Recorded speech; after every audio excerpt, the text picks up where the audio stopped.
Hello everyone. আজি 14 ফেব্ৰুৱাৰী আৰু আজিৰ দিনটোতে ভাৰতৰ প্ৰধানমন্ত্ৰী নৰেন্দ্ৰ মোদী আহিছে অসমৰ এদিনীয়া ভ্ৰমণত আৰু আজিৰ দিনটোত কেইবাটাও ইনফ্ৰাষ্ট্ৰাকচাৰ প্ৰজেক্টৰ মুকলি কৰা হৈছে।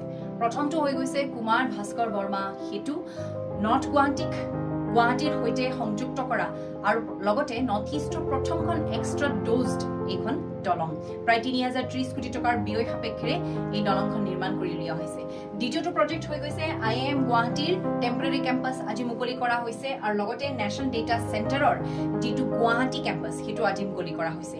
নৰ্থ ইষ্টৰ সম্পূৰ্ণ ICT ডেটা এতিয়া এই পাৰ্টিকুলাৰ চেণ্টাৰটোত কণ্ট্ৰল কৰা হ'ব।